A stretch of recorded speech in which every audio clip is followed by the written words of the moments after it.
Está no All Daily Fin, seu resumo diário de notícias e negócios de uma forma simples e descomplicada. Meu nome é Gabriel Branco. E eu sou André Hermeto. Nossa missão aqui é trazer 3 assuntos essenciais para o seu dia, com contexto e um olhar crítico. Lembrando que no fim tem o nosso giro completo dos mercados, para você conferir o que mais mexeu com o humor dos investidores. Hoje é quinta, 30 de julho, então já pegue seu café, procure um lugar confortável e fique aqui com a gente.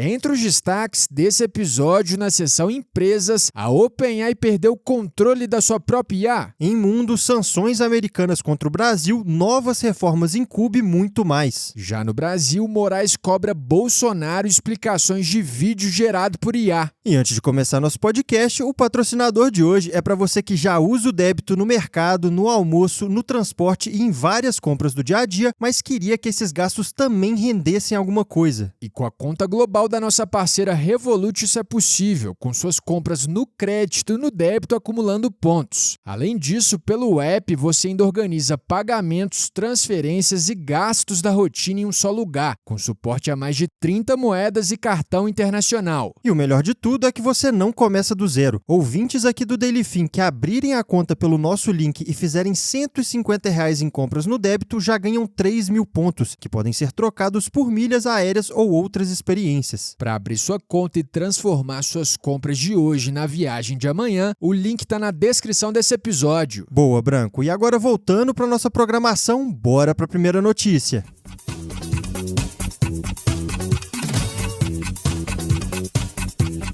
No mundo dos negócios, ontem a OpenAI admitiu que um ataque cibernético realizado por seus modelos autônomos atingiu mais alvos do que se sabia e acabou acessando 4 serviços distintos. Pois é, relembrando aqui para quem perdeu essa atualização, Branco, na semana passada a OpenAI revelou que 2 de seus modelos, incluindo seu novo GPT, escaparam de um ambiente de testes isolado e invadiram a Hugging Face, que é uma biblioteca para desenvolvedores de IA. E os detalhes desse ataque causaram bastante repercussão. Ele durou 5 dias, somando 17,6 mil ações, e foram necessários 3 dias até que os agentes fossem descobertos. Além disso, cerca de 1/3 da infraestrutura da Hugging Face precisou ser reconstruída depois do episódio. E tem um outro ponto bem interessante dessa história. Os agentes operaram em velocidade sobre-humana, mas ao mesmo tempo também alucinaram e não apagaram os rastros corretamente.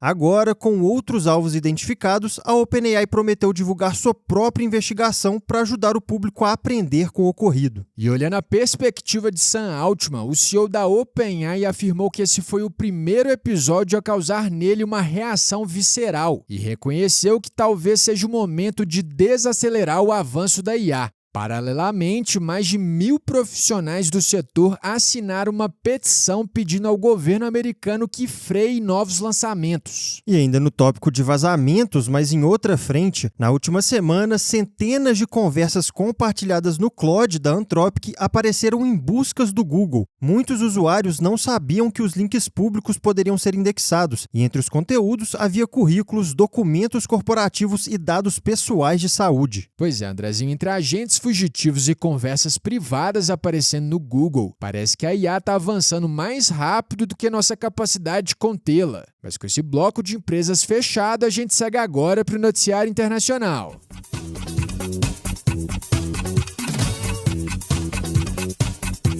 Agora no bloco internacional, o noticiário global veio bem movimentado e hoje nosso giro passa por 5 notícias relevantes. E a primeira delas vem direto da terra do tio Sam. O governo dos Estados Unidos prorrogou por 1 ano a emergência nacional contra o Brasil, acusando o nosso país de prejudicar a economia americana, violar a liberdade de expressão e promover uma perseguição política a Bolsonaro. Vale destacar que essa medida dá a Trump respaldo legal para adotar sanções econômicas contra o Brasil. Mas saindo dessa tensão, na segunda notícia, a gente vai agora para Londres, que registrou uma queda de quase 27 mil pessoas na população em 2025. Esse foi o primeiro recuo desde 2021 e com 9,1 milhões de habitantes, Londres foi a única região inglesa a registrar queda. No total, Inglaterra e País de Gales chegaram a 62 milhões de habitantes, mas tiveram o menor crescimento anual desde 2020. Agora indo para Cuba, o governo anunciou ontem a abertura de novos setores à iniciativa privada, incluindo postos de gasolina, farmácias e energia renovável. A medida vem sob pressão dos Estados Unidos e acontece em meio ao bloqueio energético americano e uma crise que levou a economia cubana à beira do colapso, com apagões frequentes e cortes de água. Já no Oriente Médio, não é novidade que o clima também voltou a pesar. Bombardeios dos Estados Unidos e da Arábia Saudita contra milícias pró-Irã no Iraque deixaram ao menos 20 mortos ontem. Horas antes disso, defesas americanas tinham interceptado um ataque iraniano contra uma base na Jordânia, interrompendo alguns dias de relativa calma. Depois da interceptação, Trump prometeu responder e disse, entre aspas, vamos dar uma surra, eles vão apanhar. E fechando nosso giro internacional, a Rússia colocou o fundador do Telegram, Pavel Durov, na mira. Ontem, Moscou acusou Durov de facilitar atividades terroristas da Ucrânia e emitiu um mandado internacional de prisão contra ele. Em resposta, a conta do Telegram na rede social X publicou uma imagem irônica de Durov fazendo um gesto obsceno. Mas agora, com a sessão Mundo finalizada, a gente vira a chave para o noticiário aqui do Brasil.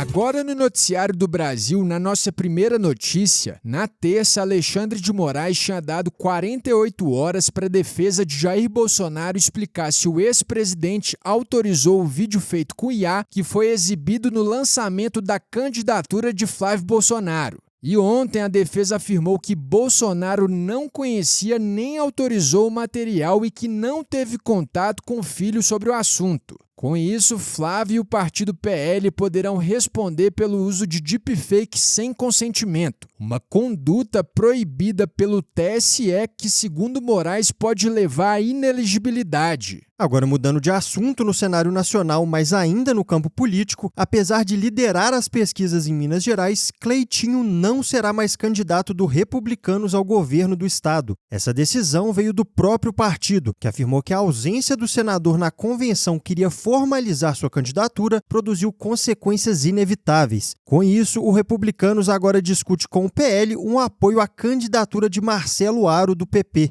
Já no estado de São Paulo, a pesquisa Genial Quest mostrou Tarcísio com 41%, contra 26% de Fernando Haddad no primeiro turno. E ainda nas pesquisas, também segundo a Genial Quest, Lula e Flávio Bolsonaro estão tecnicamente empatados no primeiro turno em São Paulo, Minas Gerais e Rio de Janeiro, estados que juntos reúnem 40% dos eleitores do país. Olhando no detalhe, Flávio aparece à frente em São Paulo por 34% a 30% e no Rio de Janeiro por 32% a 30%. Já em Minas Gerais, Lula aparece com 30% contra 29% de Flávio. E quando a simulação vai para o segundo turno dentro dos estados, Flávio lidera em São Paulo, enquanto Rio de Janeiro e Minas Gerais seguem empatados dentro da margem de erro. Mas agora, com o bloco de Brasil fechado, bora conferir o fechamento dos mercados.